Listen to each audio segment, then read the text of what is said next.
Hindi ka pwedeng sabi ng sabi, ma, pengeng ganito, ma, pengeng ganyan, ma, bigyan mo ako ng ganito. Hindi. Paano kung mahirap kayo? Kailangan yung clip talaga na gagamitin dun sa pang-preview ng nominees. Yung yung nakangangako. Talaga ba? Solid! Kitang-kita talaga yung close-up na nakangangako, be. Solid! Sinong pumili nun? Ikaw na nag-edit, hindi ka pa nagkusang loob na teka lang. Parang dapat yung iba. Laki-laki nung ledol, be.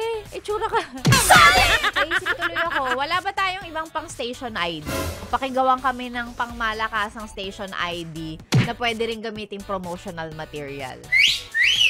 Malay ba namin kung magkakaroon ng Golden Dove Awards this year?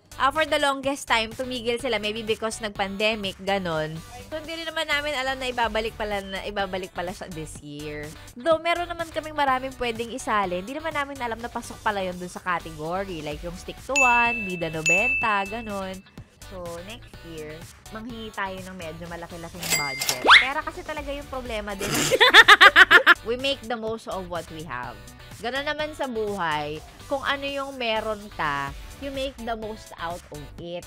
Hindi yung magre-request ka ng magre-request. Sana ganito, sana ganyan. Eh kung yun lang ang binigay, yun ang pinagkaloob sa'yo ng langit, you make the most out of it. You be resourceful. Kasi hindi ka pwedeng hiling ka ng hiling.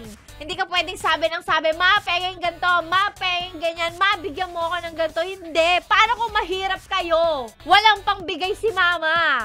Pero may kasalanan ka pa rin sa akin ko pala nag-edit mo.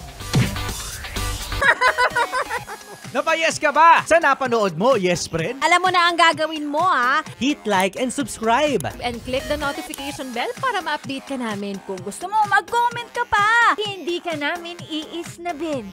Go, yes, friend!